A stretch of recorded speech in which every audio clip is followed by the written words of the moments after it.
ہے۔ سلیمان نے کہا اچھا، ہم دیکھیں گے تو نے سچ کہا ہے یا تو جھوٹا ہے۔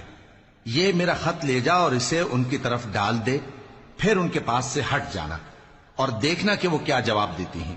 ملکہ نے کہا کہ دربار والوں، مجھ تک ایک نامہ گرامی پہنچایا گیا ہے، وہ سلیمان کی طرف سے ہے، اور مضمون یہ ہے کہ شروع اللہ کا نام لے کر جو بڑا مہربان نہایت رحم والا ہے، بعد اس کے یہ کہ مجھ سے سرکشی نہ کرو اور مطیع و فرمانبردار ہو کر میرے پاس چلے آؤ۔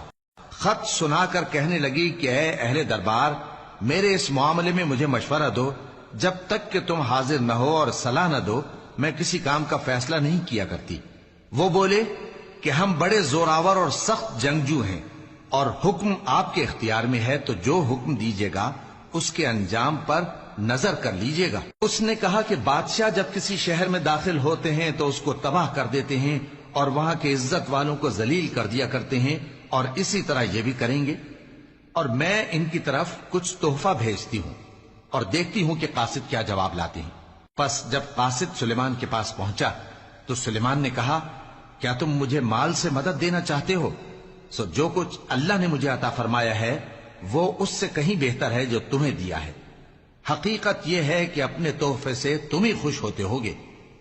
ان کے پاس واپس جاؤ، اب ہم ان پر ایسے لشکر لے کر حملہ کریں گے جن کے مقابلے کی ان میں طاقت نہ ہوگی، اور ان کو وہاں سے بے عزت کر کے نکال دیں گے اور وہ ذلیل ہوں گے۔ سلیمان نے کہا کہ اے دربار والو، کوئی تم میں ایسا ہے کہ قبل اس کے کہ وہ لوگ فرما بردار ہو کر ہمارے پاس آئیں، ملکہ کا تخت میرے پاس لے آئے؟ جنات میں سے ایک قوی ہیکل جن نے کہا کہ قبل اس کے کہ آپ اپنی جگہ سے اٹھیں میں اس کو آپ کے پاس لا حاضر کرتا ہوں، اور مجھے اس پر قدرت بھی حاصل ہے اور امانت دار بھی ہوں۔ ایک شخص جس کو کتاب الہی کا علم تھا کہنے لگا کہ میں آپ کی آنکھ کے جھپکنے سے پہلے پہلے اسے آپ کے پاس حاضر کیے دیتا ہوں۔